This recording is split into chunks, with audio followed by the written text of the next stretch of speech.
শহীদ রাষ্ট্রপতি জিয়াউর রহমানের মৃত্যুবার্ষিকী উপলক্ষে ইতালির ভেনিস বিএনপির উদ্যোগে আলোচনা সভার আয়োজন করা হয়। বিস্তারিত থাকছে আমাদের ব্যুরো চিফ এমদাদুল হক এমদাদের রিপোর্টে।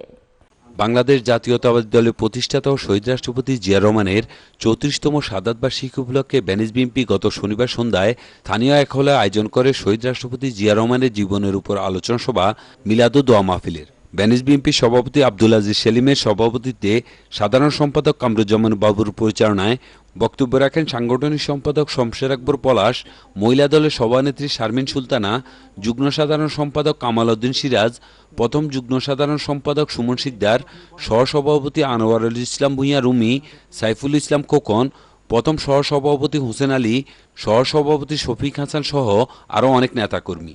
এ সময় বাংলাদেশ জাতীয়তাবাদী দলের সমর্থিত নেতাকর্মীরা বলেন, দলের প্রতিষ্ঠাতা শহীদ রাষ্ট্রপতি জিয়া রহমান দেশের সংকটময় সময় রাষ্ট্রের দায়িত্ব গ্রহণ করে দেশকে উন্নতির শিখরে পৌঁছিয়েছে এবং বর্তমান অবৈধ প্রধানমন্ত্রীকে দেশে রাজনীতি করার সুযোগ করে দিয়েছে শহীদ রাষ্ট্রপতি বলে উল্লেখ করেন।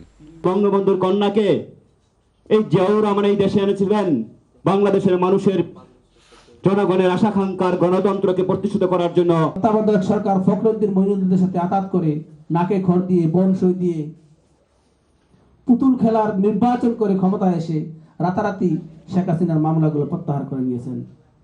আর দেশনেত্রী বেগম খালেদা জিয়ার নামে আরো কিছু মামলা দায়ের করে তাকে দৌড়ের উপরে রাখা হয়েছে।